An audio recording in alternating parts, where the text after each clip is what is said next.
Muy buenas tardes a todos y todas. Vamos a dar inicio a nuestra conferencia virtual. Le vamos a dar pase al moderador Miguel Ángel Curo. Miguel, buenas tardes, bienvenido. Muy buenas tardes, muchas gracias Lourdes por el pase.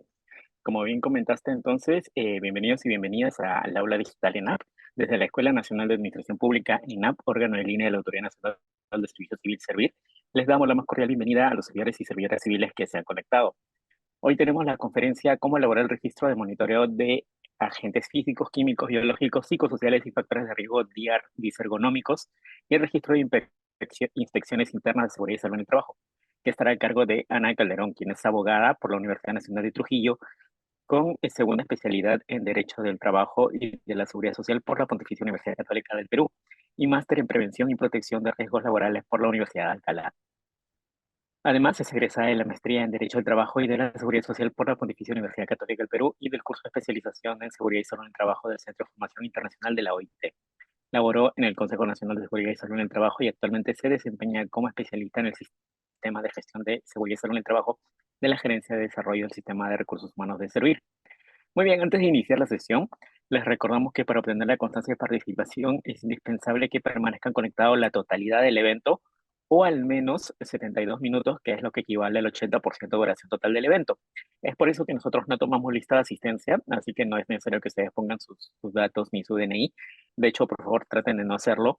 Nosotros no tomamos lista de asistencia, lo que hacemos es finalizar una vez el evento, bajamos la lista de la propia plataforma Zoom que tiene los datos que usaron ustedes al registrarse. Por eso es que requerimos también que los datos estén completos y sean fidedignos, porque con eso va a salir la constancia próxima si es que pasan el monto mínimo de conexión.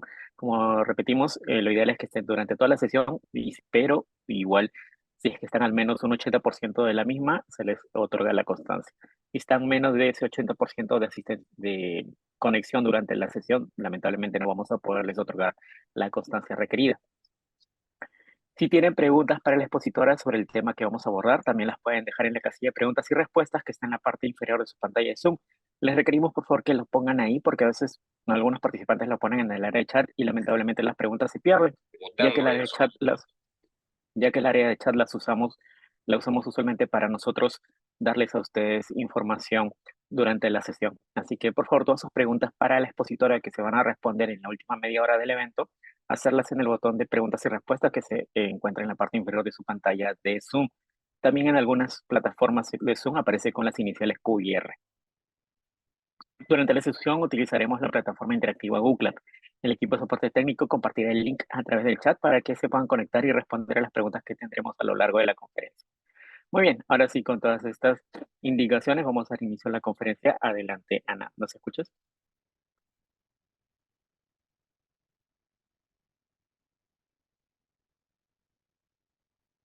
Hola, sí, Miguel, ¿cómo estás? ¿Qué Listo. tal? Buenas tardes con todos y con todas. Bienvenidos a este webinar. Voy a compartir mi presentación para poder dar inicio. Ok,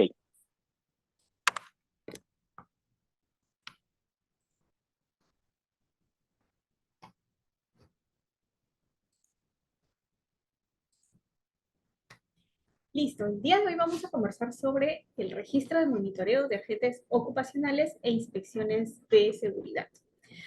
Como bien saben, por lo que hemos ido hablando con ustedes en los anteriores webinars, los registros son documentos o herramientas obligatorias del sistema de gestión de seguridad y salud en el trabajo. Existen 8 registros obligatorios y el día de hoy vamos a hablar de 2 de ellos. El registro de monitoreos de agentes físicos, químicos, biológicos, psicosociales y ergonómicos y el registro de inspecciones de seguridad. ¿Cómo se confeccionan? Lo vamos a ver hoy día. ¿Qué información contiene? También lo vamos a ver hoy día.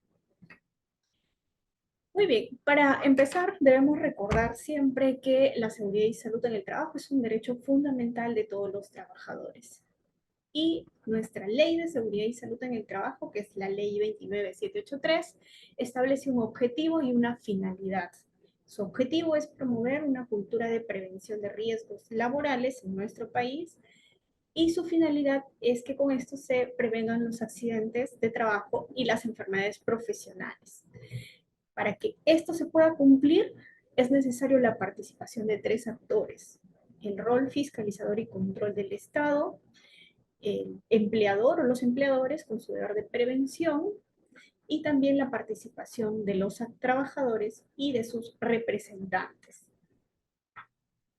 Muy bien, ¿por qué es necesario el rol de fiscalización y control del Estado? Como bien sabemos, es el Estado quien emite las normas, pero quien también garantiza que éstas se cumplan. En el caso de los empleadores, ellos asumen el deber de prevención por ser también quienes conocen mejor los riesgos en el lugar de trabajo y quienes eh, poseen el jus imperio y por lo tanto tienen el poder de decidir las actividades que se realizan dentro de las instituciones. Y en el caso de la participación de los trabajadores, este es importante porque ellos están expuestos día a día a los peligros, ¿no?, y a los riesgos que pueden ocasionar accidentes y enfermedades.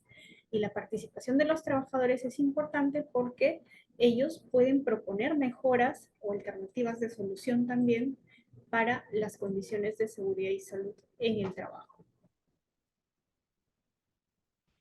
La Ley de Seguridad y Salud en el Trabajo tiene su aplicación tanto en los sectores económicos, de servicios, para empleadores y trabajadores, tanto de la actividad privada, del sector público y trabajadores por cuenta propia, ¿no?, o trabajadores independientes. Luego, ¿cómo realizamos esta prevención de riesgos en los ambientes de trabajo? A través de la gestión de riesgos. Y para poder gestionar los riesgos, en primer lugar debemos identificar los peligros, porque aquello que no se conoce no se puede gestionar. ¿Y qué tipos de peligros conocemos? Conocemos, pues, peligros físico-químicos, mecánicos, eléctricos, locativos, químicos, ergonómicos, psicosociales, biológicos, físicos. Los 4 primeros que he mencionado pueden ocasionar accidentes de trabajo, mientras que los 5 últimos pueden ocasionar enfermedades ocupacionales o profesionales.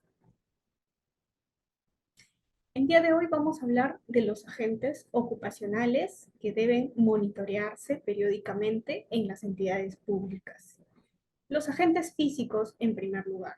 Estos son formas de energía que se presentan en el lugar de trabajo y que pueden causar daños en la salud y seguridad de los trabajadores ante una eventual exposición. Estos agentes, ¿no?, pueden ser el ruido, la iluminación, la temperatura, la ventilación, la radiación, la vibración.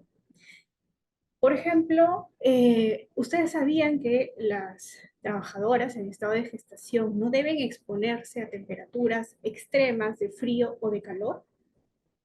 ¿Sabían ustedes también que la radiación que emite los rayos ultravioleta emitidos por el sol, ¿no?, que son tipos de radiación naturales, son acumulables en nuestra piel?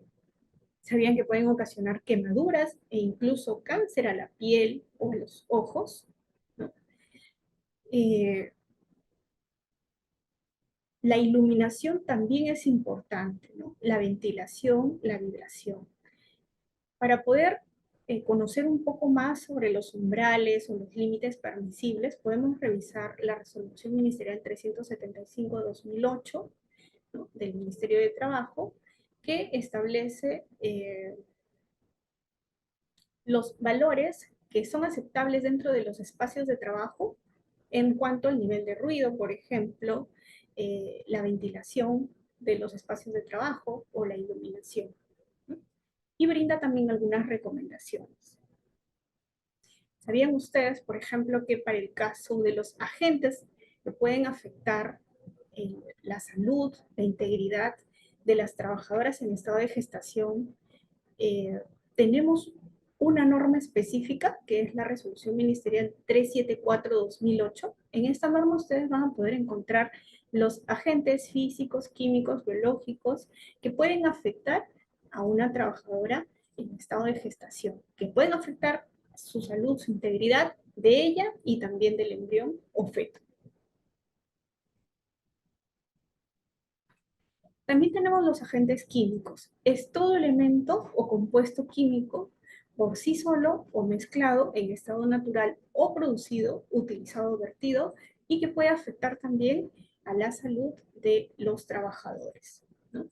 Por ejemplo, los gases tóxicos, por ejemplo, los insumos de limpieza que utilizamos incluso en los hogares pueden ocasionar afectaciones a la piel, ¿no? Por ejemplo, sarpullidos, intoxicaciones, etcétera. Ustedes de repente habrán escuchado bastante de la enfermedad eh, producida por la inhalación de polvo que contiene sílice, ¿no? La neumoconiosis, por ejemplo, una enfermedad bastante conocida en el sector de minería. Tenemos también los agentes locativos. Son aquellos peligros que son inherentes a las instalaciones físicas del sitio de labor, como son los espacios de trabajo y las estructuras propias de la edificación, ¿no? Por ejemplo, ¿qué debemos considerar? Los pisos, los techos, las ventanas, las barandas, la ventilación en los ambientes de trabajo.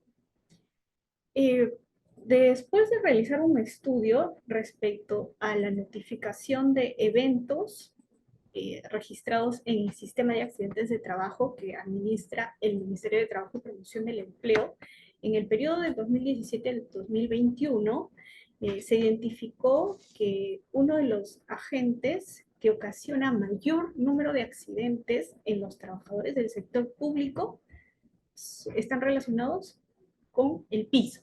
Es decir, agente causante, el piso. ¿Qué está pasando aquí? ¿No? Quizás en nuestras instituciones, en nuestras entidades, hay pisos resbalosos, hay irregularidades o defectos que se deben corregir. Es decir, se están presentando condiciones subestándares que están ocasionando accidentes, ¿no? Relacionadas a agentes locativos, en este caso el piso. Los agentes eléctricos es aquella condición presente en el lugar de trabajo que puede ocasionar un contacto directo o indirecto del trabajador con una instalación eléctrica. En este caso, por ejemplo, debemos tener en cuenta que en el reglamento de la ley de teletrabajo, en el anexo 4 encontramos lineamientos específicos, recomendaciones para evitar sufrir accidentes, ¿no?, relacionados con agentes eléctricos. Por ejemplo, ¿qué tipo de recomendaciones se brinda? Que cuando estemos utilizando una computadora o algún artefacto, evitemos consumir líquidos, ¿no?, para evitar que estos se derramen y de repente ocasionen alguna descarga eléctrica. ¿Qué puede ocasionar un accidente relacionado a agentes eléctricos? Puede ocasionar el fallecimiento incluso del trabajador, ¿no? Quemaduras también.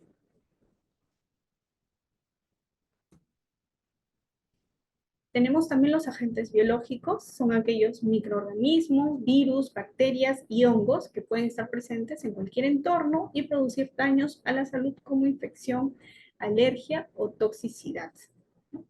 Entonces, por ejemplo, en el contexto de la emergencia sanitaria, ¿no?, por la COVID-19, identificamos todos un agente de tipo biológico, que es el agente, el SARS-CoV-2, ¿verdad? Un virus que ocasionó, pues, fallecimiento de una gran cantidad de personas, tanto trabajadores como ciudadanos, o enfermedades graves también.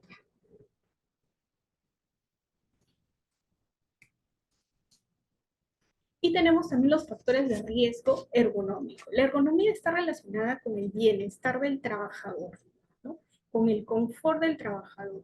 Entonces, cuando hablamos de ergonomía, hablamos no solamente de las posturas que adoptamos para realizar nuestras actividades o de repente la carga que manipulamos, sino también hablamos de ergonomía cognitiva, organizacional, ambiental.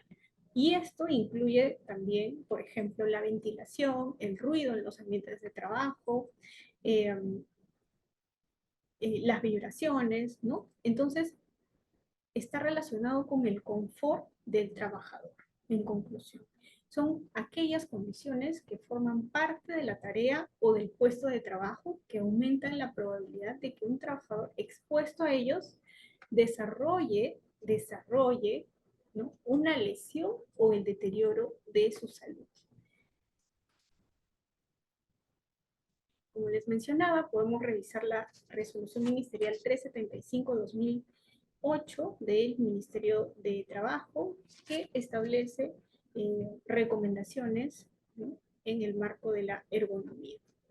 Tenemos también el monitoreo de agentes ocupacionales. ¿Cómo vamos a realizar la verificación de que estos agentes que hemos mencionado hace un momento no están afectando a los trabajadores de las entidades? Hay que tener en cuenta los instrumentos, herramientas y equipos de medición, ¿no?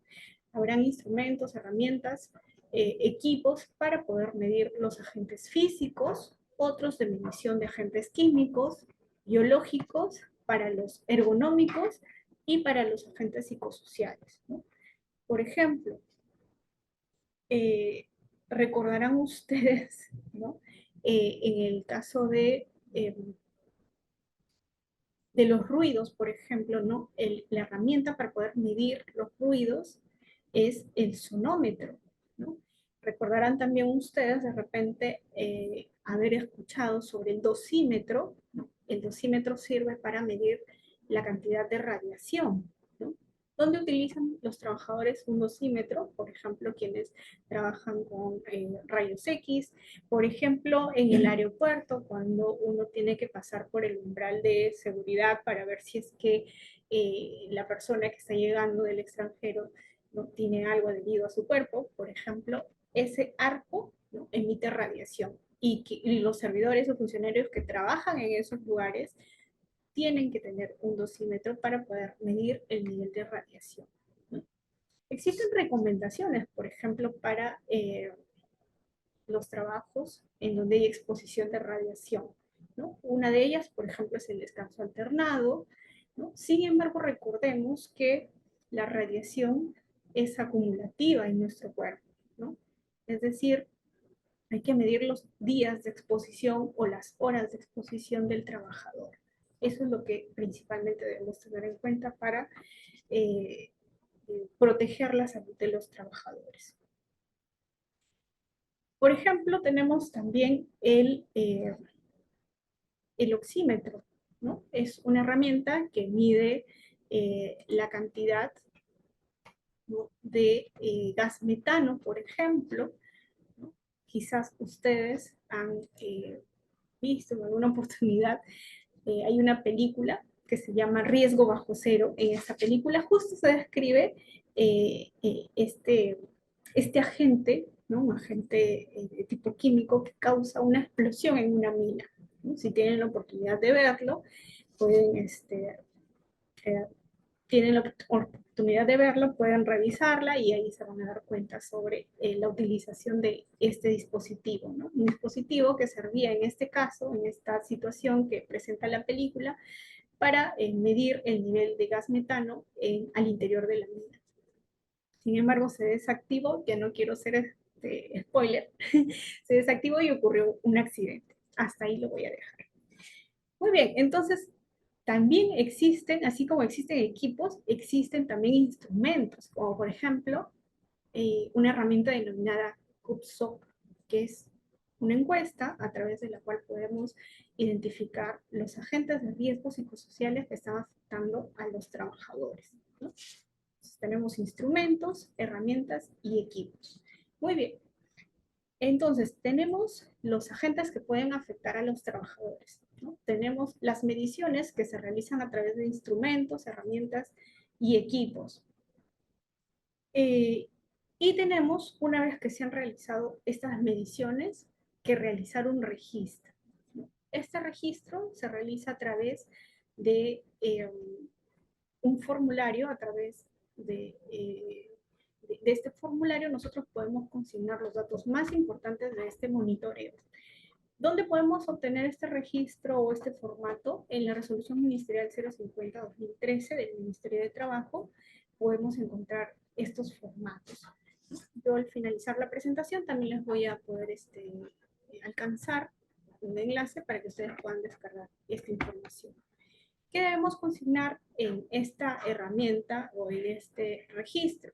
Es importante que consignemos los datos del empleador, en primer lugar, a qué se dedica la entidad, el número de trabajadores, la ubicación, y los datos del monitoreo.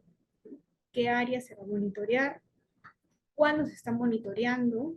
¿Qué tipo de agente se va a monitorear? ¿No? Agente físico, químico, biológico, psicosocial, factor de riesgo disergonómico.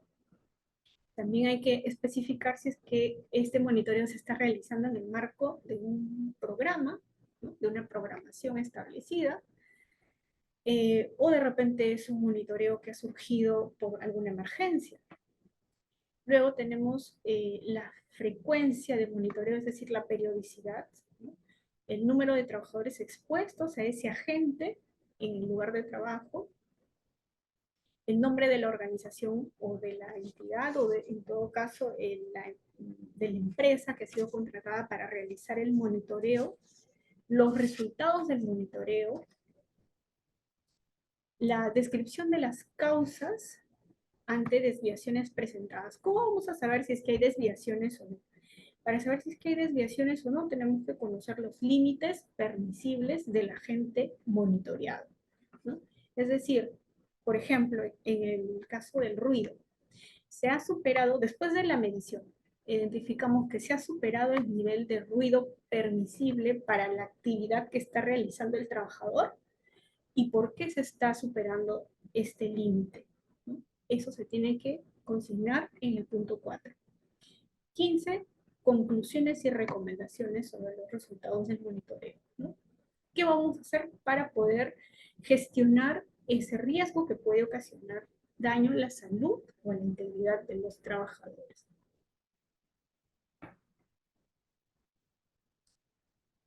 También será importante consignar como material adicional el programa anual de monitoreo, si es que se tiene, ¿no? El informe con los resultados de las mediciones de monitoreo que entregue la empresa o quien haya sido contratado para realizar el monitoreo, la relación de agentes o factores que son objetos de la muestra, ¿no? Por ejemplo, si es que es, por ejemplo, un monitoreo de agentes psicosociales, ¿no? O de riesgos psicosociales. ¿Cuántas personas, cuántos trabajadores participaron en la encuesta, por ejemplo, ¿no? Límite permisible del agente monitoreado, la metodología empleada, el tamaño de la muestra, la relación de instrumentos utilizados. ¿Qué herramientas utilicé o qué instrumentos utilicé? Y también algo que es importante, ¿no? En la parte técnica es la copia del certificado de calibración de los instrumentos de monitoreo, ¿no? Porque estos instrumentos, por ejemplo, el sonómetro, hay que calibrarlo cada cierto tiempo para que se mantenga, así como la balanza, ¿no? También a veces las balanzas se desconfiguran, ¿no? No pierden su calibración. Hay que colocarlas, como dicen, ¿no? En el peso fiel, ¿no? Así de la misma manera, estos instrumentos de monitoreo requieren una calibración. Muy bien. Y finalmente, también es importante consignar el responsable del registro, ¿no? Que por lo general pues será el responsable del servicio de seguridad y salud o quien esté a cargo de implementar este proceso en la entidad. Bien. A continuación vamos a compartir con ustedes una pregunta para poder evaluar el avance, ¿no? De su participación hasta este nivel de la presentación. Ujú. Gracias. Muy bien, gracias Ana. Ahora vamos a compartir entonces una pregunta que justamente nos ha hecho llegar la expositora, así que le pedimos por favor a nuestro equipo de soporte técnico. Ahí está. Muy bien, ustedes tienen que ingresar al área de chat, ahí estamos dejando el link para que puedan responder la pregunta que estamos viendo en pantalla. Por favor, les pedimos que puedan ingresar al área de chat, ahí estamos poniendo en estos momentos el link para que puedan ingresar y responder la pregunta que estamos viendo en pantalla.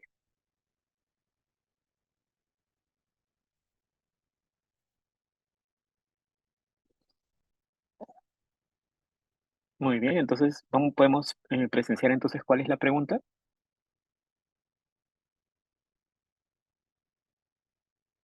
A ver, a nuestro equipo de soporte técnico, a ver si podemos ver la pregunta. Muy bien, la pregunta es, ¿cuáles son los agentes ocupacionales presentes en las áreas del trabajo?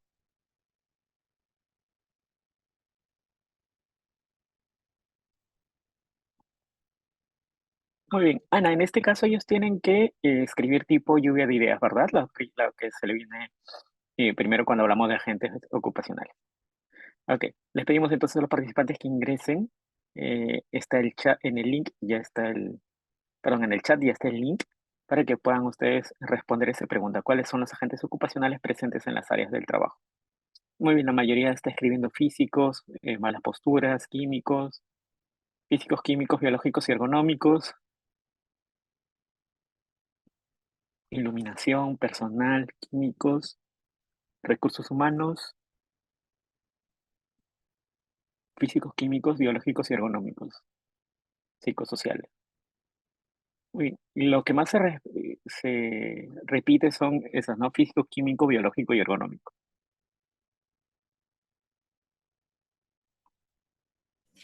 Excelente, veo que han estado atentos. Muchas gracias a todos por su participación. Efectivamente, tenemos, por ejemplo, el ruido, ¿no? Por ejemplo, las vibraciones. No se olviden que estos son agentes de tipo físico, ¿verdad? Físicos. Tenemos químicos, biológicos, psicosociales, ergonómicos. Excelente, ¿no? Ya también recuerden que la ergonomía no solamente está relacionada con las posturas que adoptamos para realizar nuestras actividades o de repente la carga de que manipulamos, ¿no? Ya sea que traslademos, que levantemos, no, sino que también está relacionado con el espacio de trabajo que nos genera bienestar, satisfacción, ¿no? O confort, que es el término que define a la ergonomía. Bien, entonces, por ejemplo, cuando estamos realizando nuestras actividades en teletrabajo, ¿no? Debemos cuidar para que nuestro espacio, nuestro lugar, ¿no? En que realizamos las actividades no esté ubicado frente a una ventana porque esto nos va a ocasionar disconfort visual, ¿no? Nos va a enseguecer, nos va a dar incluso hasta dolores de cabeza, ¿no? Entonces, ¿qué tenemos que hacer? Ubicar nuestro escritorio, nuestra mesita, eh, al costado de la ventana, no al frente ni detrás de la ventana, sino a un costado, ¿no? Igual podemos regular la iluminación utilizando un protector de pantalla, ¿no? Y siempre evitando reflejos en la pantalla que estamos utilizando. Ana, Muy bien. tengo una duda justo leyendo estas respuestas. Por ejemplo, en todas las entidades públicas a veces hay una unidad de archivo, ¿no? Que manejan documentos en físico.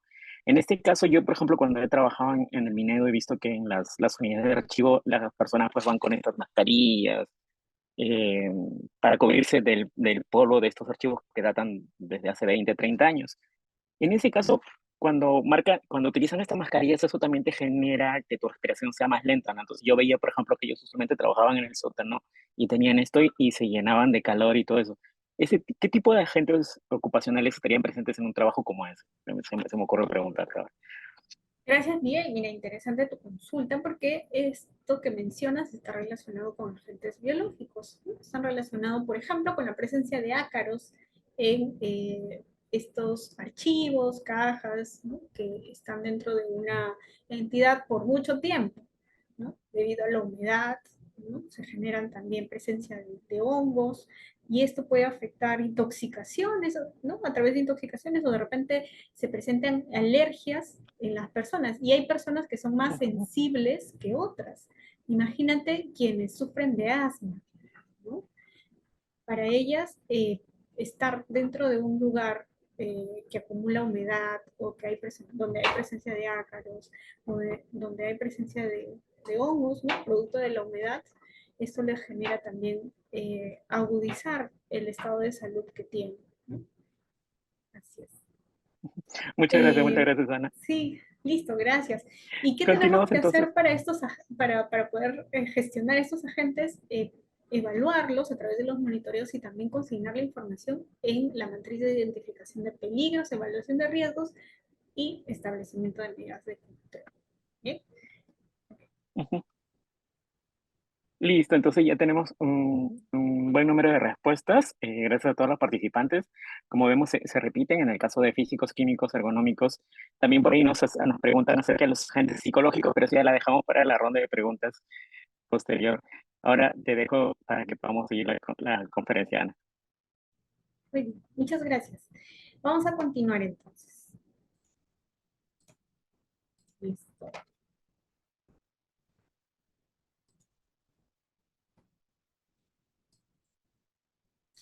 Bien, entonces la segunda parte de la exposición está relacionada a los registros de inspecciones de seguridad, ¿no? O a las inspecciones de seguridad. Las inspecciones son herramientas que nos van a permitir lograr dos objetivos. En primer lugar, promover ambientes seguros y conductas seguras, es decir, a través de la verificación de cómo están realizando los trabajadores sus actividades, vamos a poder garantizar que las tareas se ejecuten de forma tal que no genere accidentes ni enfermedades en los trabajadores. Pero también vamos a poder verificar que se estén cumpliendo las medidas de control propuestas, ¿no? Por ejemplo, ¿qué pasa cuando ocurre un accidente de trabajo? Cuando ocurre un accidente de trabajo hay que investigar, es lo primero que se realiza, ¿no? La investigación del accidente. ¿Para qué? No para sancionar, no para culpar, sino para poder identificar las causas inmediatas y las causas básicas. Es decir, aquello que produjo o que ocasionó o que contribuyó a que suceda el accidente. ¿Y cuál es la finalidad de poder identificar las causas básicas? Bueno, la finalidad es poder establecer medidas preventivas y correctivas para que esas situaciones no vuelvan a ocurrir, ¿no? Pero no terminamos ahí, no termina ahí la cosa, ¿no? No solamente debemos establecer medidas preventivas y correctivas, sino que también debemos establecer un plan de seguimiento para que esas medidas de control se puedan implementar, ¿no? Se puedan implementar. ¿Cómo garantizamos de que se estén implementando estas medidas? Bueno, hay que ponerlas en acción, pero también hay que verificar si es que se están cumpliendo con la implementación de las medidas y si es que estas medidas cumplen eficientemente su propósito, ¿no? Que es gestionar o evitar que ocurran accidentes similares. Entonces, una vez más, ¿no? Las inspecciones de seguridad y salud son herramientas que nos permiten, por un lado, promover ambientes seguros y conductas seguras, ¿no? Es decir, no solamente vamos a identificar que el trabajador realice de manera correcta su actividad, sino también vamos a poder identificar desperfectos o situaciones que debemos corregir en los ambientes de trabajo. Quizás una luna rota, quizás un piso irregular, quizás algo que se pueda mejorar, ¿bien? Y por otro lado, la inspección de seguridad y salud nos permite implementar medidas de control y que éstas se estén cumpliendo de manera adecuada. Las inspecciones se realizan a través de un proceso de observación directa, ¿no? A través de este proceso de observación directa se van a tomar datos sobre cómo se está realizando el trabajo, los procesos, cuáles son las condiciones de trabajo en las que se realizan las actividades, las medidas de protección que se están utilizando para poder identificar peligros que podrían ocasionar lesiones o enfermedades en los servidores. Recordemos que un peligro es un potencial de daño, ¿no? Es la característica de algo que puede ocasionar daño en la salud de los trabajadores o en su integridad, ¿no? El peligro puede ser una fuente, puede ser una situación o un acto. Por ejemplo, si es que hablamos de que es una fuente, un ejemplo clásico es una máquina en funcionamiento, ¿no? Una situación podría ser caminar sobre una plataforma inestable.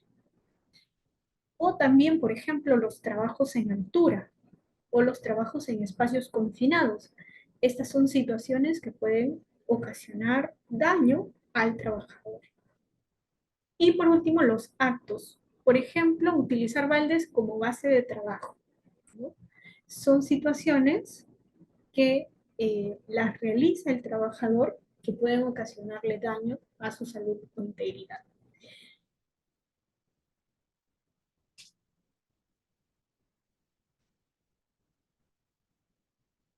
Como bien dijimos, ¿no? A través de la inspección de seguridad y salud en el trabajo, tanto el empleador como también los miembros del Comité de Seguridad y Salud en el Trabajo, que tienen esta facultad, esta potestad, realizar inspecciones en las áreas físicas de la entidad, ¿no? Eh, Podemos detectar actos subestándares o condiciones subestándares. Los actos subestándares están relacionados a hechos o situaciones generadas por los trabajadores. Por ejemplo, operar sin autorización una máquina, usar un equipo defectuoso sabiendo que está en mal estado, operar a una velocidad inadecuada, ¿no? Cuando hay exceso de confianza, por ejemplo, no usar el equipo de protección personal a pesar de haber sido capacitado y a pesar de que el empleador otorgó el equipo de protección personal, levantar una carga en forma incorrecta, efectuar mantenimiento con equipos en movimiento, ¿no? De repente, por ahorrar tiempo, no apagamos la máquina y intentamos, ¿no? Darle mantenimiento cuando la máquina todavía esté en movimiento. Consumir drogas o beber alcohol en horarios de trabajo, adoptar una posición incorrecta, desviar o desactivar dispositivos de seguridad. En esta película que les mencionaba, Riesgo Bajo Cero, justo pasa esta situación, ¿no? Los trabajadores desactivan un dispositivo de seguridad que ocasiona un accidente. Pero la causa de la desactivación de este dispositivo tiene otro trasfondo, ¿no? Que se lo voy a dejar ahí para que ustedes puedan ver la película. Y tenemos también las condiciones subestándares, que son circunstancias que se encuentran por debajo del estándar establecido y que exponen al trabajador a la ocurrencia de un accidente o enfermedad. Las condiciones subestándares están relacionadas con el ambiente de trabajo, ¿no? Por ejemplo, un piso irregular, un piso defectuoso, por ejemplo, presencia de objetos en el suelo. Eso está relacionado con el orden y limpieza de las áreas de trabajo. Por ejemplo, cables eléctricos dañados, herramientas en mal estado.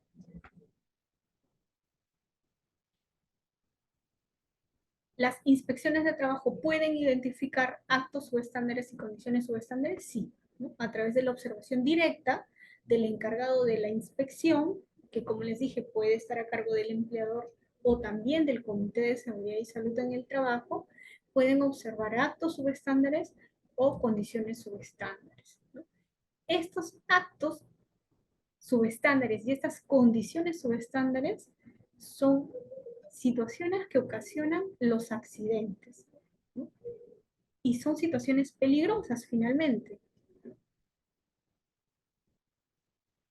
Muy bien. Para poder registrar, ¿no?, las inspecciones internas de seguridad y salud en el trabajo, también ponemos a su disposición el formato que también se encuentra en la resolución ministerial 050-2013 del Ministerio de Trabajo. ¿Qué debemos consignar? Debemos consignar en una primera parte los datos del empleador, la razón social, en este caso será la denominación de la entidad, el RUC, su domicilio, es decir, dónde se ubica físicamente, la actividad económica a la que se relaciona, o el sector en todo caso, el número de trabajadores en el centro de trabajo, el área que va a ser inspeccionada, la fecha en la que se va a realizar la inspección, quién va a estar a cargo de la inspección, pero también el responsable del área inspeccionada, la hora de la inspección. Y ojo, las inspecciones pueden ser planificadas o avisadas, ¿no? Y también no planificadas, ¿no? Aquí, por ejemplo, les traigo a colación el caso de las inspecciones en el teletrabajo, ¿no? La norma de teletrabajo establece que las entidades pueden realizar inspecciones a las áreas de trabajo en los domicilios o lugares que se haya elegido para realizar el teletrabajo, ¿no? Con la finalidad de identificar las condiciones o los actos o estándares, ¿no? Es decir, si es que se están cumpliendo con las recomendaciones que se han consignado en el contrato de trabajo en materia de seguridad y salud en el trabajo.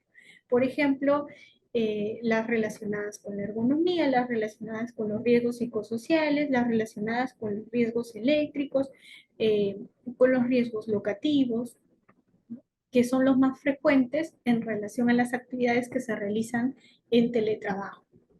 Estas inspecciones pueden ser realizadas de manera física o también utilizando eh, alguna herramienta virtual. Podría ser de repente a través de videollamadas, ¿no? Pero una característica de las inspecciones es que se realizan a través de observaciones directas, ¿no? Si la videollamada me permite realizar una observación directa de la actividad que realiza el trabajador, es válido para las inspecciones, ¿no? Si es que no, entonces se requiere presencia física, ¿no? Siempre con el acuerdo del trabajador para el acceso a los domicilios, ¿sí? Luego tenemos el objetivo de la inspección interna, ¿no? ¿Para qué se realiza esta inspección? Los resultados de la inspección que deben consignar los actos, las condiciones subestándares identificadas y también si es que la finalidad ha sido verificar si es que se está implementando las medidas correctivas, también se consignará si es que estas están dando resultados o si necesitan de repente algún cambio, alguna modificación que logre que esta medida sea realmente una medida correctiva o preventiva de futuros accidentes o enfermedades ocupacionales.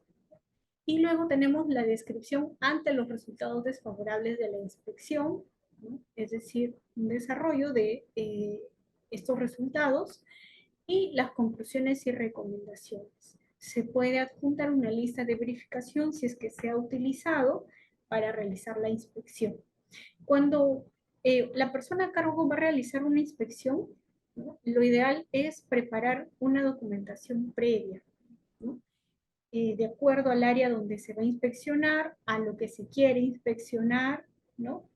A los riesgos que pueden estar presentes, porque si de repente nosotros vamos a realizar una inspección a un área de trabajo, corremos el riesgo de que si no hemos anotado lo que queremos inspeccionar, nos olvidemos en ese momento, ¿no?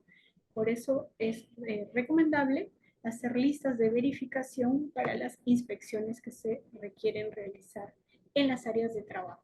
Y también importante consignar al responsable del registro de las inspecciones.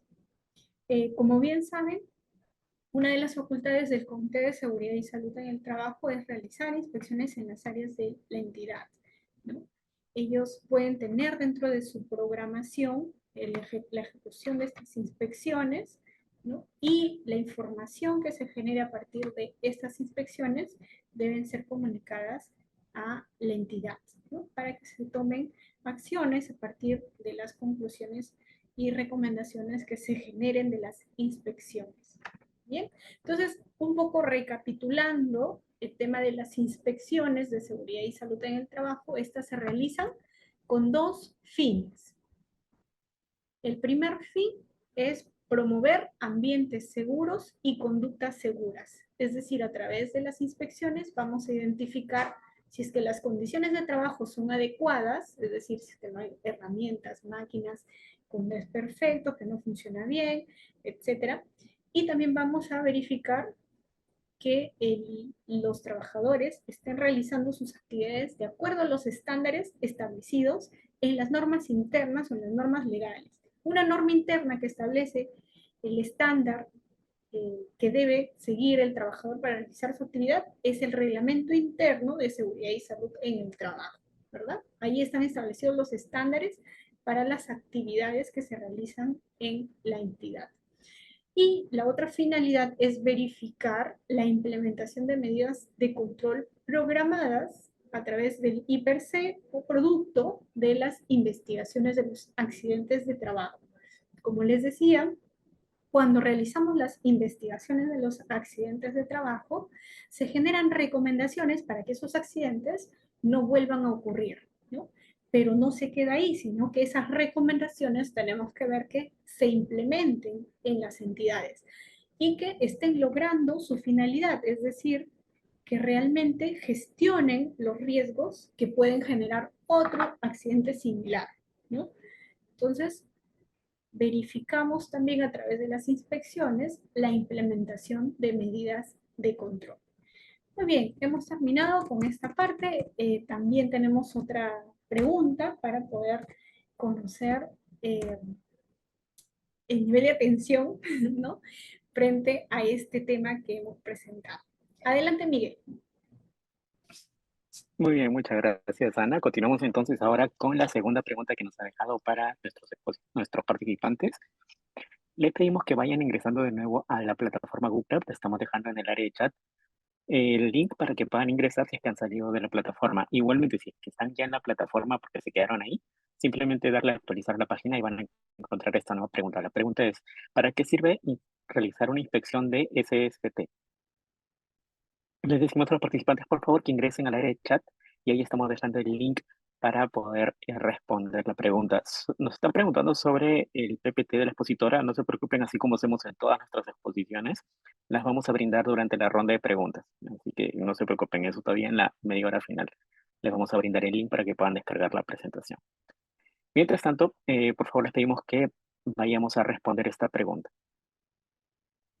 En el área del chat estamos poniendo el link. Si es que han salido, ya saben, den clic al área de chat y ahí van a poder encontrar. Y si es que todavía se encontraban en la plataforma, pueden darle a actualizar a la página y van a encontrar la nueva pregunta para responder. Muy bien, ¿para qué sirve realizar una inspección de SST? La gran mayoría está hablando de prevención, para inspeccionar la seguridad, para prevenir. La gran mayoría está hablando sobre prevención, seguridad, ¿no? Esos son los dos ítems.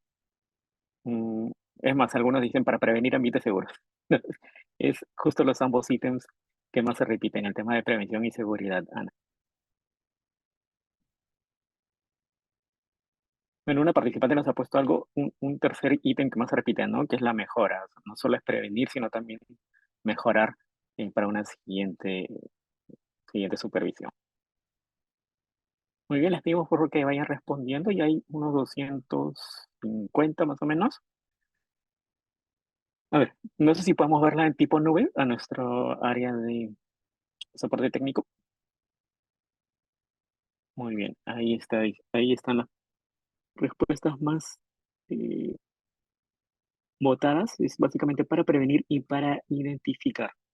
Eh, ¿Qué opinas de esas respuestas, Ana? Muy bien, muchas gracias a todos por su participación. Efectivamente, ¿no? Hablábamos de identificar actos y condiciones subestándares, pero también, muy bien, gracias Maritza por tu respuesta, también por el chat, ¿no? Para identificar actos y condiciones subestándares, pero también para verificar que se implementen los mecanismos de control, ¿bien? Esas eran las dos finalidades que explicamos a través de la presentación. Muchas gracias a todos por su participación. Veo que la mayoría habla de prevención, exactamente, ¿no? La prevención es el corazón de nuestra norma de seguridad y salud en el trabajo y la finalidad máxima para poder evitar accidentes y enfermedades ocupacionales. Como les dije, les voy a dejar también el enlace para que puedan descargar los formatos. Ahí les estoy dejando también a través del equipo de NAP, de repente lo podemos compartir en alguna carpeta y puedan acceder ustedes a los formatos que hemos presentado. Muy bien, muchas gracias. Muy bien, te dejo para continuar entonces, Ana. Gracias, Miguel. Pasaríamos a la ronda de preguntas. Muy bien, entonces iniciamos la ronda de preguntas. Muchas gracias, Ana, por su exposición. Vamos ahora a hacer las primeras preguntas. Mientras les recordamos a los participantes que estamos compartiendo a través del chat de Zoom el link con una encuesta sobre la conferencia que estamos brindando. Nos ayudaría mucho, por favor, que ustedes puedan ingresar y responderla, pues con ellos mejoramos los procesos y las actividades virtuales que les ofreceremos a posterior. Así que ya saben, estamos dejando en el área de chat el link para que puedan responder una breve encuesta. Muy bien, mientras los participantes entonces inician las respuestas de esta encuesta que estamos dejándoles, vamos con las primeras preguntas del público. Una primera pregunta dice, sobre el caso de las pausas activas, ¿cómo se puede acreditar el cumplimiento por parte del empleador? Gracias. Bien, en primer lugar podría ser a través de la programación de estas pausas activas, ¿no? En su programa anual de seguridad y salud en el trabajo, pero en cuanto a la ejecución, ¿no? Podría ser a través de un informe donde se anexe evidencia fotográfica para poder acreditar la ejecución de estas pausas activas, ¿no? Esa es la recomendación para la entidad que consulta. Ok, muchas gracias, Ana. Continuamos entonces con las siguientes. La siguiente pregunta dice, ¿cómo podemos hacer si deseamos que nuestras instituciones sean supervisadas? Bien, entiendo que se refiere a la supervisión a cargo de servir. Ustedes, si es que advierten algún incumplimiento de las obligaciones de la entidad en materia de seguridad y salud en el trabajo, pueden escribirnos a través del correo supervisión@servir.gov.pe. Les sugerimos adjuntar la evidencia que ustedes tengan, ¿no? Sobre el incumplimiento de la obligación, sus datos, la entidad a la cual, a la cual consideran que no está cumpliendo con la obligación, y también pueden consignar si es que desean mantener la reserva de su identidad, ¿no? Deben consignar sus datos en ese correo, pero al finalizar el desarrollo del mismo pueden indicar si es que desean la reserva de sus datos. Muy bien, muchas gracias a los participantes. Les recordamos que estamos dejando la encuesta, por favor, en el área del chat para que puedan ingresar. Sí, estoy probando ahorita justamente que sí se puede ingresar a responder. Así que si alguna persona tiene algún problema, no se olvide, nuestro equipo de soporte técnico les va a ayudar. Pero si es que no pueden, a veces suele suceder que en las entidades públicas hay algunos firewalls que no dejan que se ingrese a todas las páginas web. Así que también pueden copiarlo y hacerlo quizás desde su teléfono celular. Y Augusto, como comentamos, los materiales los vamos a brindar en un ratito más. Ahorita estamos ya en la área de preguntas y respuestas y también en el envío de la encuesta. En unos 5 minutos más aproximadamente vamos a mandar el pack de materiales con el PPT de nuestra expositora. Muy bien, continuamos entonces con las preguntas. La siguiente pregunta dice, ¿cuál es la ruta a seguir en el caso exista falta hacia el trabajador? ¿Cuál es la instancia sancionadora en el caso de un ambiente inadecuado en el trabajo? Ok, muchas gracias. Bien, ustedes tienen un mecanismo de participación de los trabajadores en las entidades, ¿no? Que son los comités de seguridad y salud en el trabajo, donde participan representantes de la parte empleadora y de la parte trabajadora. Entonces, el Comité de Seguridad y Salud tiene entre sus funciones, además de las inspecciones que hemos estado conversando el día de hoy, también pueden realizar recomendaciones para mejorar las condiciones de seguridad y salud de los trabajadores. Pero ¿cómo llegan a estas conclusiones los miembros del Comité de Seguridad y Salud? Para ello, ellos deben tener acercamiento con los trabajadores de tal forma que puedan recoger la información de primera mano, es decir, del trabajador que considera que puede haber una mejora en su ámbito o en su área de trabajo, ¿no?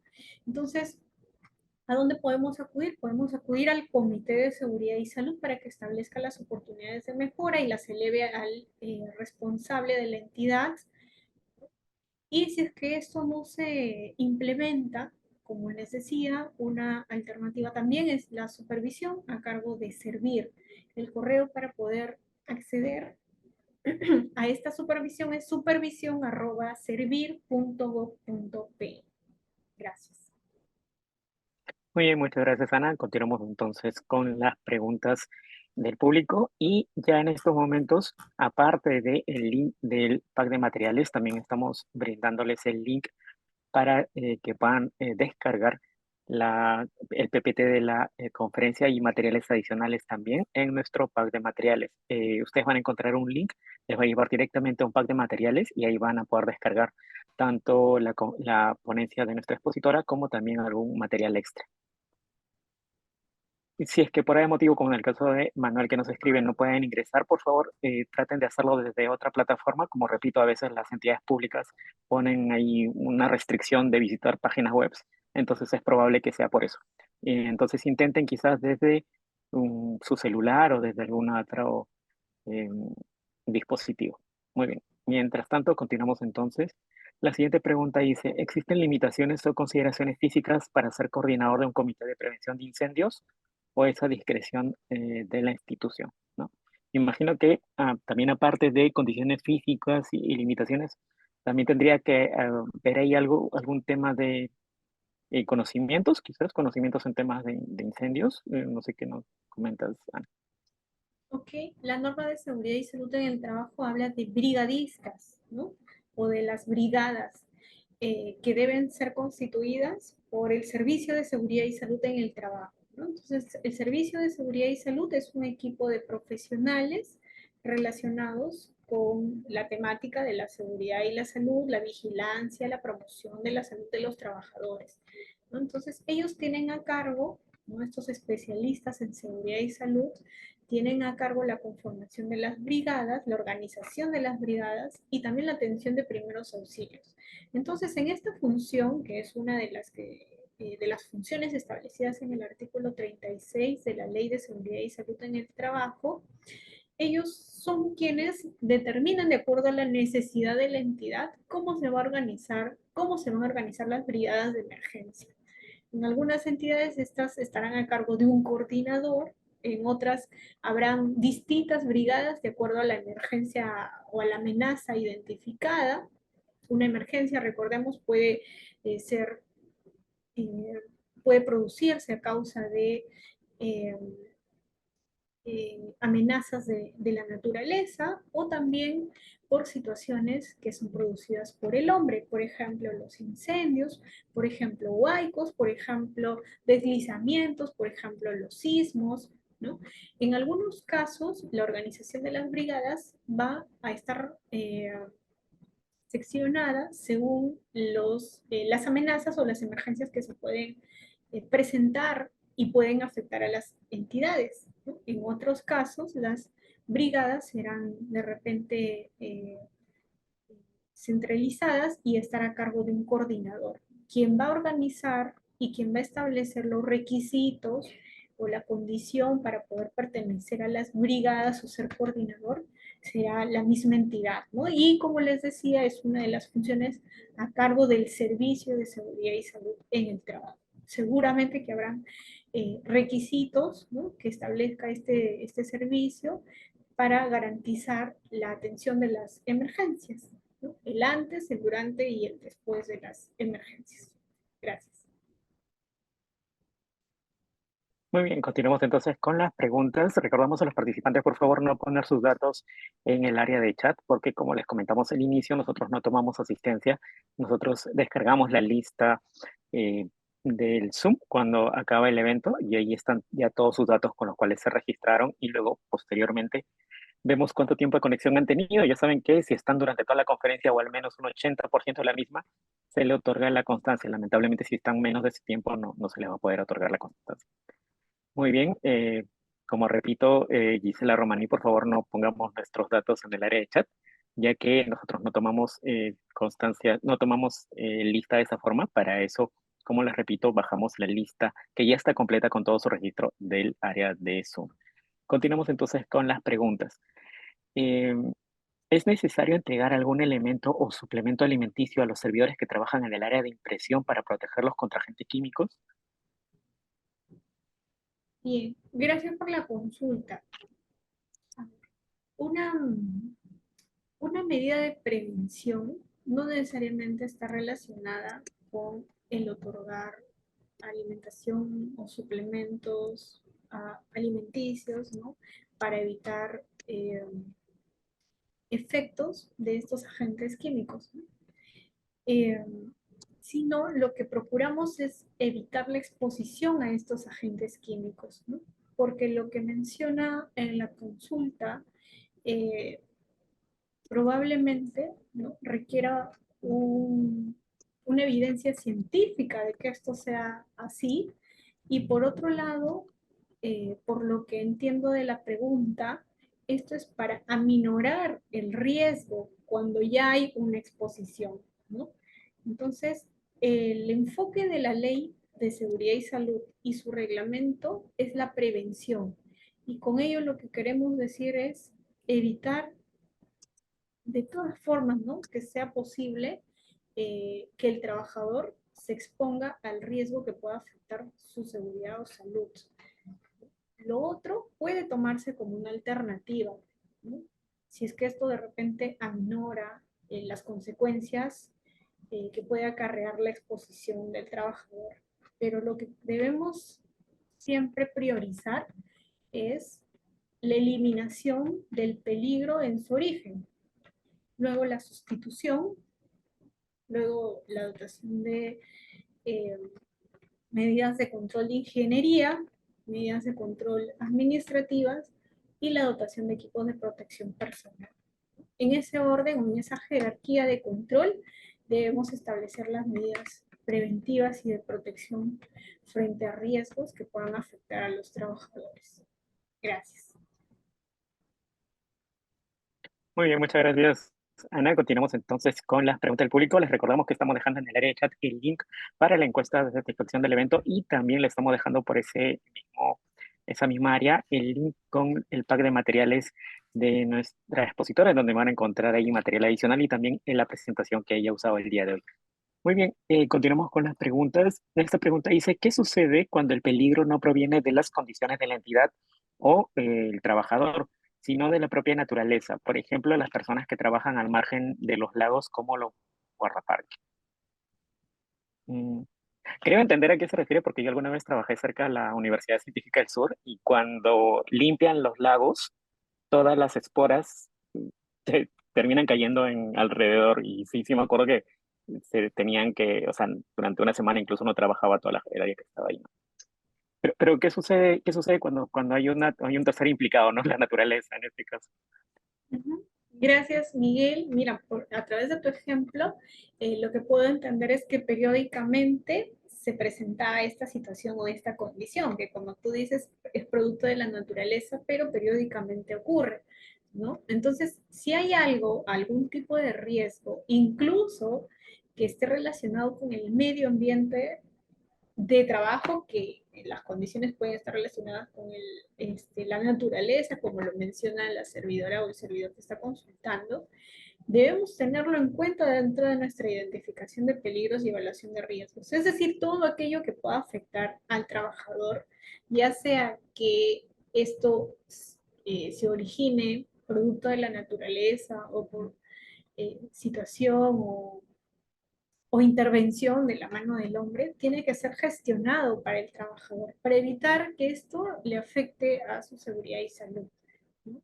Mucho más cuando estas situaciones son repetitivas y sabemos que está presente en el ambiente de trabajo. Por ejemplo, no me pueden decir que quienes trabajan de repente en zonas de altura, donde hace mucho frío, ¿no? No se les puede dotar de equipos o de uniformes que les permitan a los trabajadores mantener una temperatura corporal adecuada, ¿no? Son situaciones de la naturaleza, depende del clima, ¿no? Pero ¿podemos controlarlo? ¿Podemos gestionar? Sí, podemos adelantarnos o anticiparnos de tal forma que esta situación no afecte al trabajador. Incluso eso también se gestiona. Gracias. Muy bien, muchas gracias, Ana. Y continuamos entonces. Esta pregunta hace alusión a algo que conversamos justo en la mitad del evento. Esta persona nos pregunta, ¿en las instituciones del Estado algunas áreas de archivo son focos de infección para el trabajador, ¿no? Como tú comentaste, quizás por las esporas o quizás por el hacinamiento o como yo alguna vez vi también, lamentablemente a veces estas áreas están en los sótanos y eso hace que se genere menos ventilación, ¿no? Y esta persona nos pregunta, ¿cómo podemos exigir a una entidad para que estos espacios se vuelvan más seguros? ¿No? Gracias, gracias también por la consulta. Aquí los monitoreos de agentes van a ser fundamentales porque podemos nosotros exigir que la entidad cumpla con mejores condiciones de trabajo, ¿no? Pero para ello se necesita un sustento, es decir, una evidencia de que realmente hay un agente que puede ser físico, químico, biológico, etcétera, que está afectando a los trabajadores. ¿Y cómo tenemos esa evidencia? A través de los monitoreos, es decir, a través de estudios técnicos, ¿no? Que sí a veces implica utilizar instrumentos, herramientas, equipos o personal calificado, pero es necesario. Es como, por ejemplo, cuando se evalúan las instalaciones de una entidad, ¿no? Por ejemplo, cuando se evalúan las estructuras, ¿no? Cualquier persona puede evaluar la estructura de la infraestructura de la entidad. No, lo hace un ingeniero, ¿no? Del mismo modo, cuando necesitamos verificar, ¿no?, las condiciones eh, ambientales en las que trabajan los servidores, es necesario también realizar monitoreos que sean técnicos, que probablemente impliquen el uso de herramientas, instrumentos, equipos o personal calificado, ¿no? En este caso estamos hablando de agentes biológicos, para que así podamos tener una evidencia de la necesidad que existe de poder gestionar los riesgos presentes en ese lugar de trabajo, ¿no? Y además los monitoreos serán muy importantísimos, insumos importantísimos también para la elaboración de nuestra matriz IPRC, ¿no? Entonces, eh, o sea, solicitamos mejoras en las condiciones de seguridad y salud, pero solicitemos también los monitoreos, ¿no? Los monitoreos de agentes físicos, químicos, biológicos, psicosociales, ergonómicos, de agentes de situaciones que puedan afectar a los servidores, para que a partir de ahí tengamos un sustento para solicitar mejoras, ¿no?, a las condiciones. Gracias. Muchas gracias, Ana. Continuamos entonces con las preguntas del público. Ya saben, estamos dejando por el área de chat el link con la encuesta y también con el pack de materiales para que puedan ir respondiendo. Tenemos entonces una pregunta más. Esta dice, ¿cuál es la diferencia entre el IPER y la inspección del SST? ¿Y cuál es la diferencia entre el IPER y la inspección? ¿Sí? El SST, sí. Ok.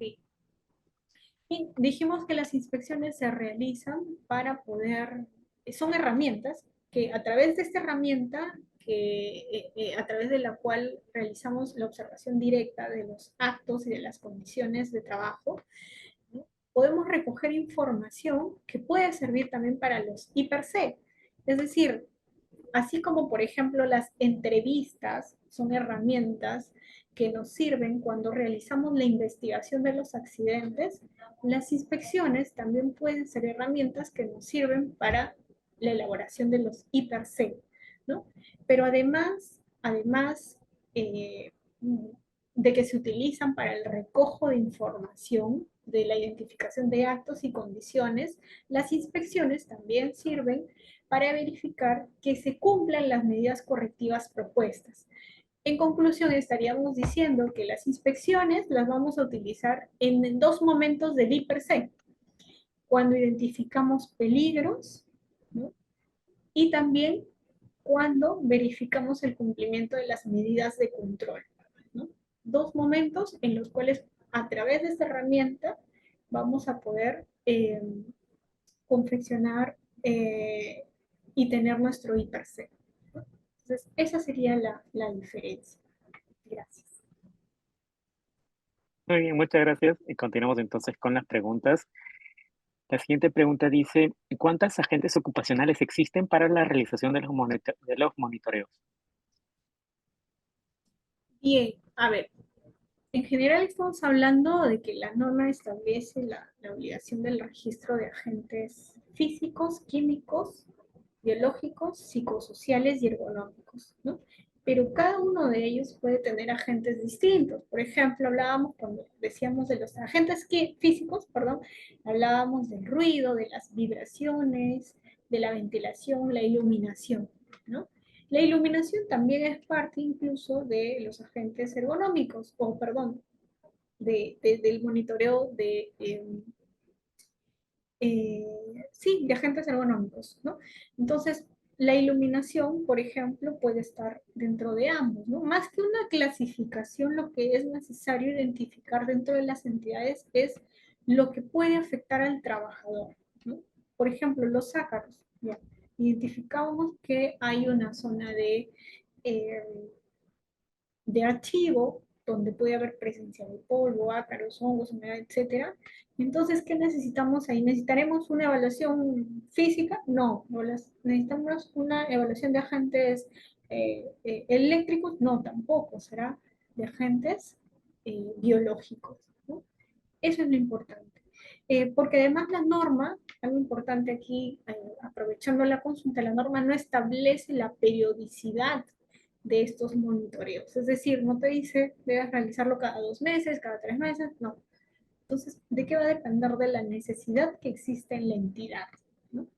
Lo ideal es pues hacer un monitoreo anual, ¿no? Porque nuestro sistema de gestión está pensado en una actualización anual, ¿no? Si es que se actualiza el IPRC, el insumo importante van a ser los monitoreos, entonces sería importante tener el IPRC y también los monitoreos de agentes. Pero, como digo y repito, no es necesario realizar las evaluaciones de todos y cada uno, sino ir priorizando aquellos que pueden estar afectando, primero, los que están presentes y en segundo lugar, los que están afectando a los trabajadores de la entidad. ¿Bien? Gracias. Muy bien, continuamos con las preguntas. Ana, una participante nos pregunta, en el caso de las inspecciones, ¿el comité interno debe hacerlo de forma inopinada o tiene que hacerlo comunicándolo previamente a las áreas? Gracias por la consulta. Como les comentaba, las inspecciones pueden ser opinadas o avisadas o inopinadas, ¿no? Las inopinadas se realizan sin que la persona que va a ser inspeccionada o el lugar o el área que va a ser inspeccionada lo sepa, ¿no? Lo único que sabe es quien va a realizar la inspección y de repente quien está a cargo del área, eh, a cargo de las inspecciones, ¿no? Es decir, ¿o qué quiero decir con esto? Quien puede tener la información sobre las inspecciones podría ser de repente la Oficina de Recursos Humanos, pero no el área que va a ser inspeccionada. Podría ser, por ejemplo, en el caso que consultan del Comité de Seguridad y Salud, que las inspecciones estén programadas en el programa de inspecciones del Comité de Seguridad y Salud, pero que esa información solamente la tenga el Comité de Seguridad y Salud, pero no la conozca el área que va a ser inspeccionada. Entonces, pueden ser de dos formas, ¿no? Opinadas o inopinadas. Lo ideal, sí, y la recomendación es establecer de repente un protocolo de inspección, ¿no? Que todos los trabajadores o las áreas sepan que cuando el comité o cuando el empleador va a realizar una inspección, va a ir con tantos números de integrantes, se va a presentar y va a realizar tal y cual actividad, va a realizar entrevistas, va a realizar recojo de material, de información, etcétera, ¿no? Entonces sería de repente sí sería bueno, recomendable establecer un pequeño protocolo de las inspecciones que se van a realizar. Esto no quiere decir que debemos avisar cuándo vamos a ir, no necesariamente, pero sí que se sepa qué protocolo se va a seguir, ¿no? Para no sorprender o de repente afectar el servicio que se brinda en esa entidad, ¿no? Siempre procurando eso también, no afectar los servicios que se brindan en las entidades.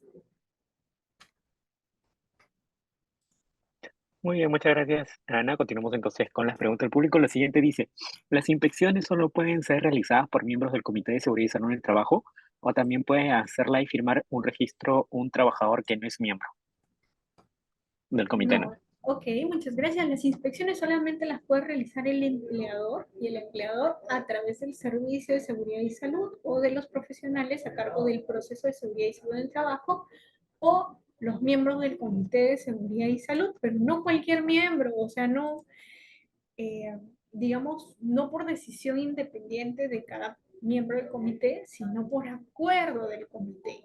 Bien, entonces el comité, como bien saben, sesiona una vez al mes. En esas sesiones, los comités de seguridad y salud toman acuerdos. El acuerdo que se tome se debe cumplir, ¿no? Entonces, por ejemplo, si en una sesión se acordó realizar inspecciones en el área de archivo, por ejemplo, en tal fecha, y se designó a tal persona, a tal miembro para que realice la inspección, este integrante del comité o este equipo que conforma el comité, porque el comité también puede conformar equipos especializados o equipos para atender situaciones específicas, por ejemplo, para la investigación de accidentes, por ejemplo, para las inspecciones, ¿no? Entonces, quien el comité designe, ellos van a realizar las inspecciones. Si es que el comité designa a un equipo de servidores que quizás están más especializados en matemática, para realizar las inspecciones, ellos estarán a cargo de realizar estas actividades, ¿no? Pero lo pueden ejecutar también los mismos miembros del comité. Todo dependerá del acuerdo al que lleguen en la sesión del Comité de Seguridad y Salud en el Trabajo. Ojo allí, si es que el Comité de Seguridad y Salud eh, conforma una comisión integrada por miembros que no son del Comité de Seguridad y Salud, hay que hacer también una coordinación previa con el área de recursos humanos para que otorgue los permisos necesarios para realizar esta actividad, ¿no? Que va a demandar un tiempo, este, y también una coordinación con los jefes de área de estos servidores, ¿no? Eso se requiere. Gracias.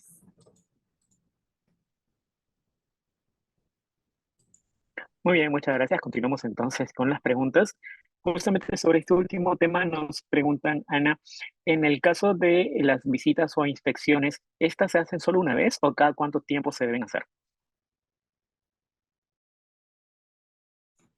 Sí, gracias. En cuanto a las inspecciones, también, ¿no? Estas pueden ser programadas para realizarse cada mes o cada 2 meses, ¿no? Esto va a depender de la necesidad que se tenga y de lo que se quiere inspeccionar. Y hemos dicho que la inspección tiene dos fines. En primer lugar, identificar condiciones y actos subestándares y en segundo lugar, verificar si es que se están implementando los mecanismos de control, ¿no? Entonces, si es que vamos a realizar la verificación de actos subestándares, de repente lo realizaremos en 1, 2, 3 fechas.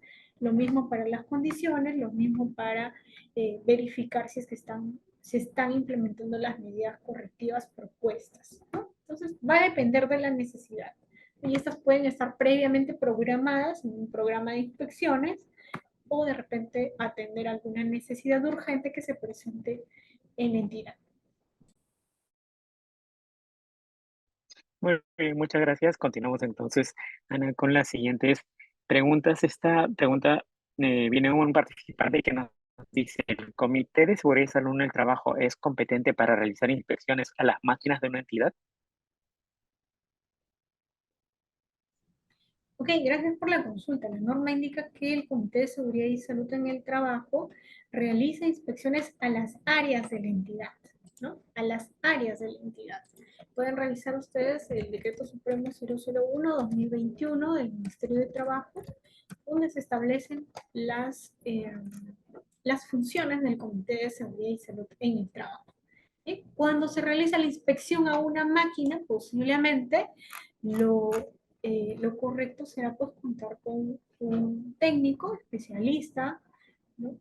Para realizar la inspección a esa máquina. Muy bien, muchas gracias. Continuamos entonces con las siguientes preguntas de nuestros participantes.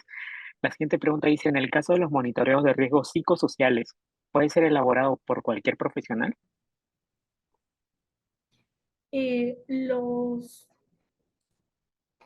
Las evaluaciones de los agentes de riesgo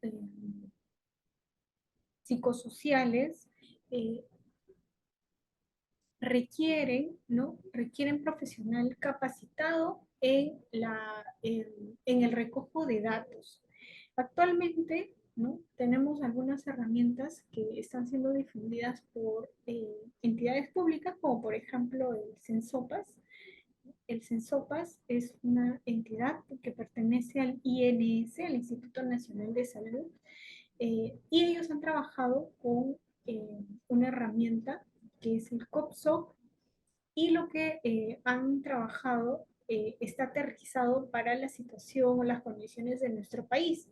Entonces, ¿qué viene haciendo esta entidad? Viene capacitando, el CENSOPAS viene capacitando a gestores, ¿no?, de recursos humanos, especialistas del Servicio de Seguridad y Salud también, para poder aplicar estas encuestas que recojan información sobre los riesgos psicosociales en los lugares de trabajo, ¿no?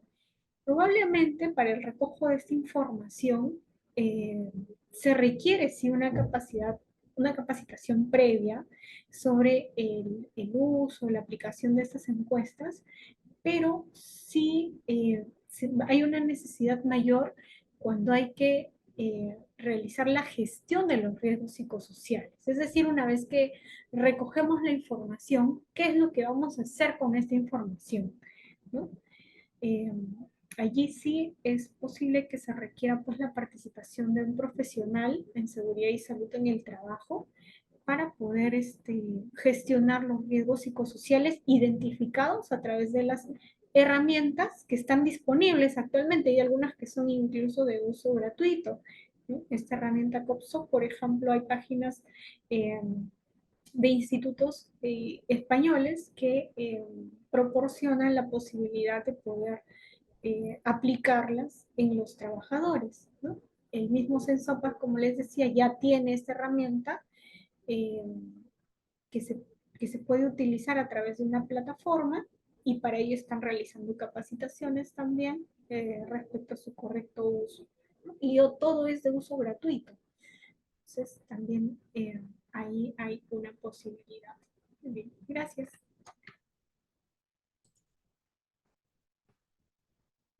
Muchas gracias. Continuamos entonces con las preguntas del público. La siguiente pregunta es, ¿quién elabora el plan IPERT en una entidad? Estos serían los miembros del Comité de Seguridad y Salud del Trabajo.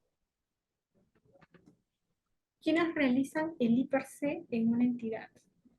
Bien, el IPRC lo debe realizar un profesional competente para poder recoger información sobre los peligros, luego establecer o a través de una metodología evaluar los riesgos y finalmente establecer medidas de control.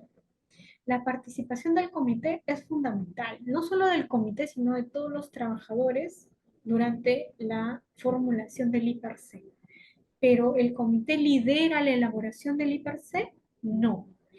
El comité no lidera la elaboración del IPRC. El IPRC está a cargo del empleador. Y el empleador, para poder elaborar esta herramienta, puede, como dice la norma, puede ser que lo haga a través del personal o profesional que tiene dentro de la entidad, ¿no?, profesional capacitado para realizar esta herramienta, o también puede contratar a un tercero para la ejecución de esta herramienta, ¿no? Pero siempre, siempre considerando que el IPRC sea participativo, es decir, que se elabore considerando la participación de trabajadores y de sus representantes, es decir, el Comité de Seguridad y Salud en el trabajo. Gracias. Muchas gracias. Continuamos entonces con las preguntas del público. Y la siguiente pregunta dice, ¿los monitoreos pueden ser tercerizados? En caso se pueda, ¿quién se encarga de llenar el registro? Creo que esto ya lo vimos también con las preguntas sobre el comité, ¿no? Pero te dejo para que lo puedas reforzar. Gracias. La norma de seguridad y salud en el trabajo indica que las actividades del sistema de gestión pueden ser tercerizadas. Todas, excepto la participación del empleador en el Comité de Seguridad y Salud en el Trabajo. Es decir, el empleador, la entidad, no puede contratar o subcontratar, ¿no?, a una persona para participar como su responsable, perdón, como su representante ante el Comité de Seguridad y Salud en el Trabajo. Eso está prohibido. Todo lo demás sí se puede tercerizar. Incluso se podría tercerizar, por ejemplo, el proceso de elecciones de los representantes de los trabajadores ante el comité. Es decir, se contrata a una empresa que que pueda aportar a través de plataformas virtuales de repente para la realización del proceso de elección. En este caso, para realizar los monitoreos o para realizar las inspecciones, se puede contratar a una empresa, a una entidad, perdón, una empresa o una persona independiente. Sí, sí se puede. Sí se puede, siempre que bueno, reporte la información al empleador y también los trabajadores tengan conocimiento, ¿no? Es importante que las decisiones que se tomen en materia de seguridad y salud en el trabajo sean comunicadas a los trabajadores. Gracias. Muy bien, continuamos entonces con las preguntas del público. La siguiente pregunta dice, ¿qué ocurre si una institución no realiza los monitoreos de agentes ocupacionales? Muy bien, como les decía, ¿no? Los incumplimientos de las obligaciones en materia de seguridad y salud en el trabajo pueden ser pasibles de denuncias que se pueden reportar a través de nuestros canales de denuncias, como por ejemplo el correo electrónico supervisión@servir.gov.pe. Pero también, como les decía, un canal a través del cual ustedes pueden eh, conseguir mejores condiciones de trabajo de seguridad y salud en el trabajo son los comités de seguridad y salud, ¿no? Los comités pueden establecer prioridades también, las cuales pueden ser trasladadas a los representantes de las entidades para que se establezcan mejoras, ¿no?, en las condiciones de seguridad y salud. Muy bien, continuamos con las preguntas del público. La siguiente pregunta es, ¿qué qué se puede hacer cuando los miembros del Comité de Seguridad y Salud en el Trabajo solicitan el permiso para realizar una inspección y esta no es aceptada? Bien, muchas gracias por la consulta. También es una consulta recurrente, ¿no?, entre las consultas que nosotros atendemos a través de nuestros canales de CESI, correo electrónico, teléfono. Em, la norma establece un pequeño procedimiento para que los miembros del Comité de Seguridad y Salud tengan una licencia con goce de haber. En primer lugar, empecemos señalando que el Comité de Seguridad y Salud en el Trabajo, sus miembros tienen una licencia de 30 días para ejecutar sus funciones relacionadas al rol que desempeñan. ¿Y dónde están estas funciones? Les mencionaba que el artículo 42 del reglamento de la Ley de Seguridad y Salud en el Trabajo establece las funciones del Comité de Seguridad y Salud.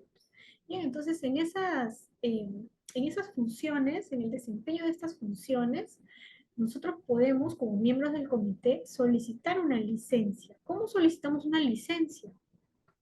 Por ejemplo, si es que queremos realizar una inspección de seguridad y salud en el trabajo, ¿cómo hacemos para tener el permiso del empleador?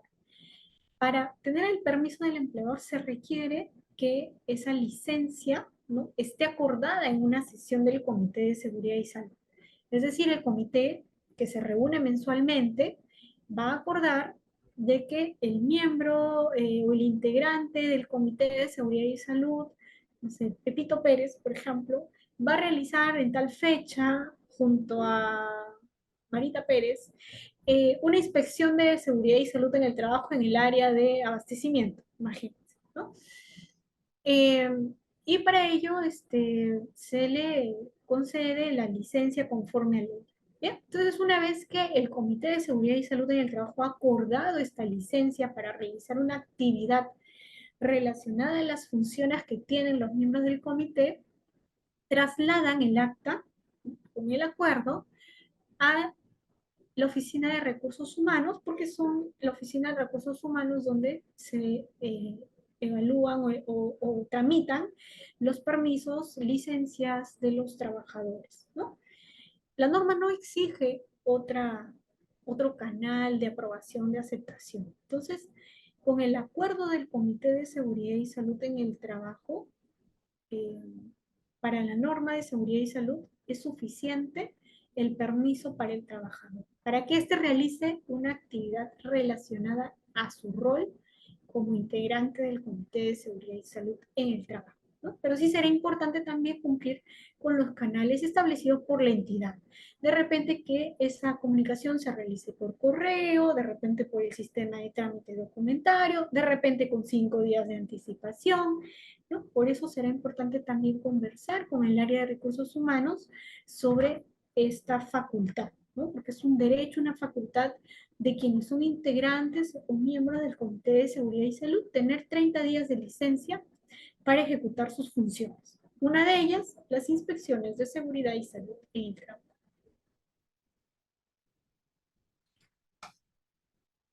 Muy bien, muchas gracias. Continuamos entonces con las preguntas, pero ya estamos finalizando la sesión del día de hoy. Sobre las constancias de participación, les comentamos que estas van a ser emitidas en un plazo máximo de 30 días hábiles. Ojo, son 30 días hábiles, no 30 días calendarios, sino 30 días hábiles, es decir, de lunes a viernes, exceptuando los feriados que hayan en el transcurso de este mes. Así que en 30 días hábiles se van a entregar estas constancias y les va a llegar directamente al correo electrónico que ustedes pusieron en su momento, en el momento de la inscripción. Así que recuerden el correo electrónico con el que se escribieron, porque ahí es donde les va a llegar el link con la constancia para que la descarguen si es que ustedes han estado en la totalidad del evento o al menos un 80% de duración del mismo. Asimismo, les comentamos que estamos por culminar esta conferencia y vamos a tomar una foto final. Los que tengan una cámara habilitada y deseen formar parte de nuestra foto final, por favor, denle clic al botón de levantar la mano que se encuentra en la parte inferior de su pantalla para asignarles los permisos y puedan prender su cámara. Muy bien, antes de terminar entonces con la foto final, nos vamos con una última pregunta, Ana. Dice, ¿existe una multa por no tener un comité de seguridad y salud en el trabajo? O sea, aparte de la administrativa, ¿no? Una multa quizás monetaria. Gracias por la consulta. Dentro del proceso a cargo de servir para la supervisión del cumplimiento de las obligaciones en materia de seguridad y salud en el trabajo de las entidades públicas, no está establecido imponer multas o sanciones como lo hace SUNAFIL, ¿no? En este caso, cuando se realizan las inspecciones, o perdón, las supervisiones a cargo de servir, estas concluyen en un informe que establece el cumplimiento de las obligaciones o en todo caso la recomendación, ¿no? O la exhortación a la entidad para el cumplimiento inmediato de las obligaciones que están afectando a los trabajadores. Bien, esas son las conclusiones de la supervisión a cargo de servir.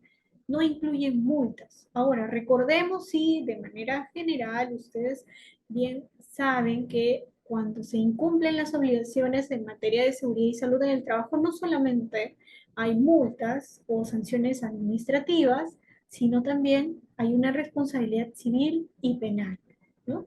Recuerden también ustedes, la responsabilidad civil está relacionada con la indemnización de daños y perjuicios, ¿no? Producto de un accidente o de una afectación al trabajador. Y la responsabilidad penal ustedes la pueden revisar en el artículo 168A del Código Penal. Muchas gracias. Muy bien, muchas gracias entonces, Ana. Con esto llegamos a la parte final de la exposición. Muchas gracias por la ponencia y por resolver las dudas de nuestros participantes. Te dejo un espacio para que puedas despedirte y nos des tu palabra final. Muchas gracias por su participación activa, por su participación en este ciclo de conferencias que hemos estado brindándoles y esperamos tener su presencia en una siguiente actividad. Muchas gracias.